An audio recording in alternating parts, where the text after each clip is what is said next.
Justice Uzo Ndukwe Anyanwu, Justice of the Court of Appeal, retired. Well, I became a judge, let me say by fluke, because I never really wanted to be a judge. And it never crossed my mind to be a judge. The only thing was I became a chief registrar of the Court of Appeal, and I discovered I was in a cul-de-sac. So the next best thing was to become a judge because you can't stay as a chief registrar for too long. So I became a judge in 1998 in the Federal Capital Territory High Court. And then from there I went to the Court of Appeal. Well, I wouldn't say I faced a lot of obstacles.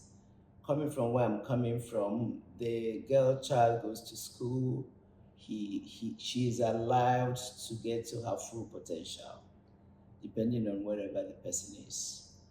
Well, I did experience a lot of obstacles, but it's a male dominated field. And by the time I came to the FCT High Court, there were just three women and about 20 men.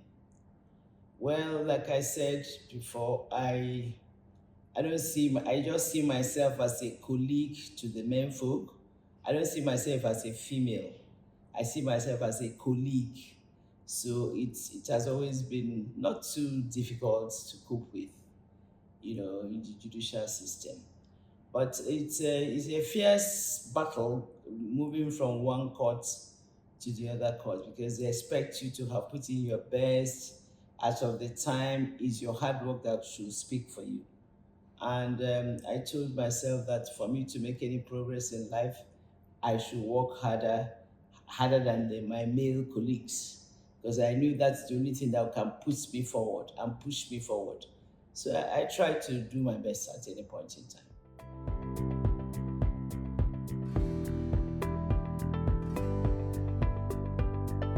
I think the mode of appointment is very important.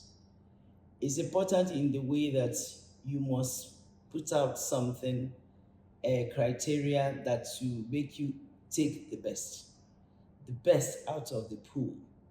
But with all the barriers and the criteria that are sometimes shortchanged for some reason, best known to the people who are doing it, it doesn't make the judiciary have a strong individuals who can pull their weights in any context.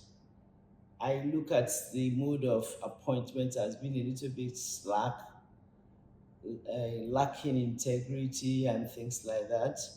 So the only thing I can say is that it should be made more transparent and so that you'll be able to choose the best.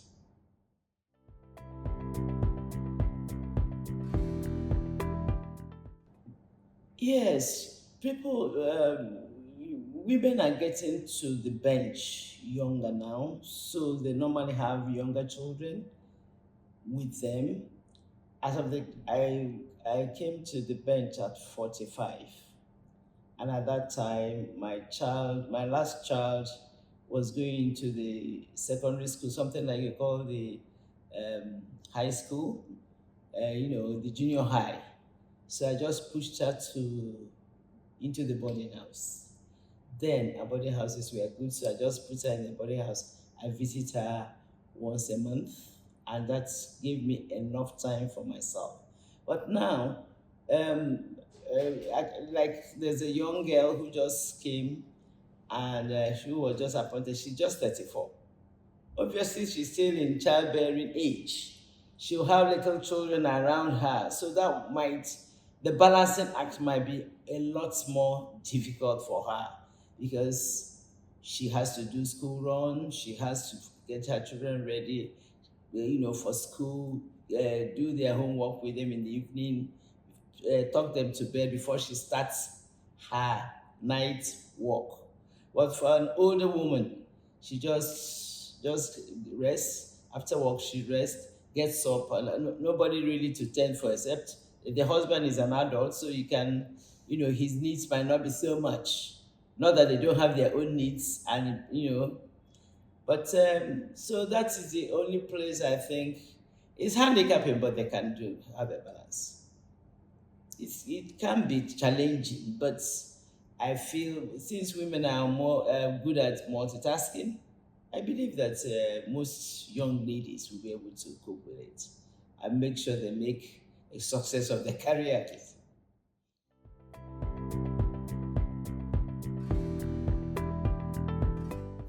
I think it helps in a way that you know that you're not alone in any of the problems you're facing.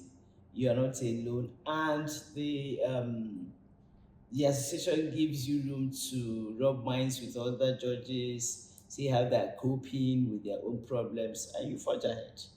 And it helps at times because I've been at a conference that they were talking about sexual abuse of women and things like that.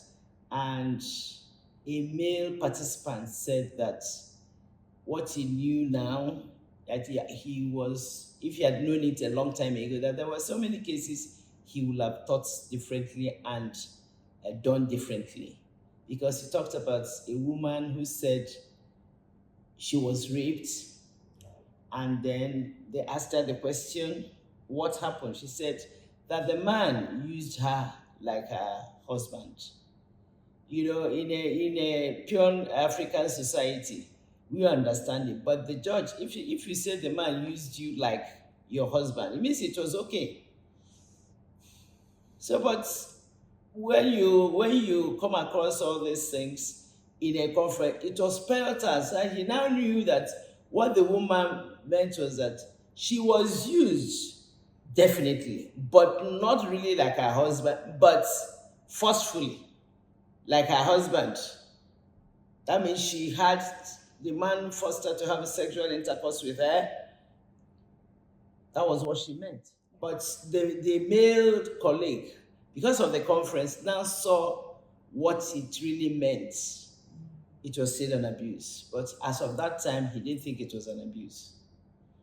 He thought it was consensual. Yes, he has sensitized men and women as well. Because in all we're doing, you discover that even though the number of female judges have increased a lot, but it's minimal when you compare it with the male judges. We yes, we're a lot now, more than it was before, but still, there's still a lot of disparity in the numbering. The men are still more in number.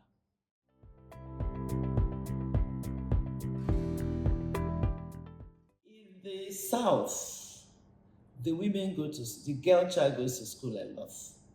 But in the northern of Nigeria, it's still a challenge trying to get the girls to go to school because of the cultural norm, the religious norms, and things like that. But it has improved a great deal. If the next step is to make sure that the men in power allow the women to rear their heads. You heard what has happened in these past 2 days, how a woman had been applying to be made a job for 31 years. It was just because she was a female. That was why she didn't get it. So we need to sensitize them and tell them that a woman can do what a man can do, and that it's not wrong for a woman to be in a position of strength. It's not wrong for a woman to be in such a high post.